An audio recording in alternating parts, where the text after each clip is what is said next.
What's up, YouTube? In this episode of Trash Panda Garage, we're going to dive into the build plans for our 2022 Chevy Colorado, and while we're at it, maybe talk about what it means to build a lightweight overland or adventure rig. Now, for the purposes of this build, we're going to define lightweight as not overweight, meaning that the final vehicle build will be under Chevy's rated gross vehicle weight rating, or GVWR.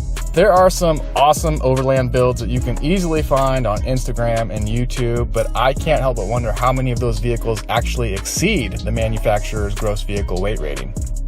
What you see on the screen right now is a quote I found in an article on thedrive.com, and it's a pretty good summary of what gross vehicle weight rating means. In short, it's the weight threshold at which the vehicle is no longer safe to operate. So, how much weight can we safely add to our truck? Well, let's go to the chalkboard and do the math. According to the Chevy website, a 2022 Z71 with a diesel motor and a crew cab short bed has a gross vehicle weight rating of 6,100 pounds.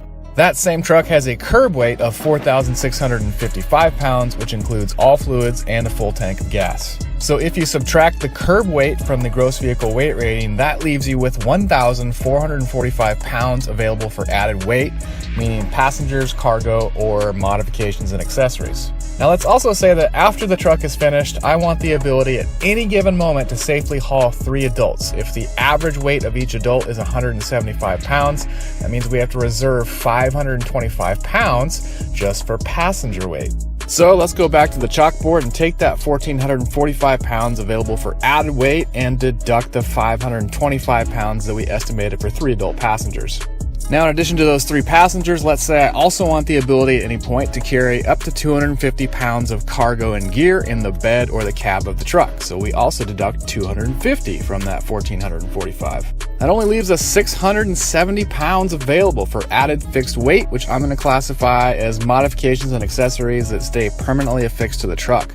Talking about armor, maybe a winch, bed storage, heavier wheels and tires, the list goes on and on. Keeping this build under the gross vehicle weight rating is going to get tricky in a hurry. 670 pounds might sound like a lot at first, but we've already started chipping away at that number.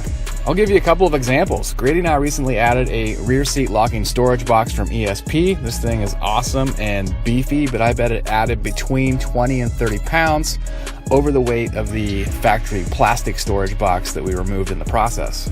If you caught any of our previous episodes, you may remember that we had the bed of the truck Line-X. Now, Line-X says that their truck bed coating will add anywhere between 40 and 70 pounds to the curb weight of a vehicle.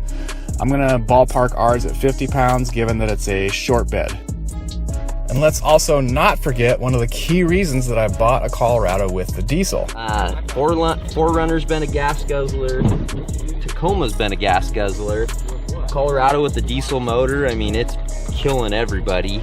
That little clip sums it up pretty well for me. I don't want to bog this truck down with a bunch of extraneous weight and then put a big dent in the fuel economy as a result. So stay tuned to future episodes where we set out to build a capable off-road adventure truck or overlander that doesn't break the scales.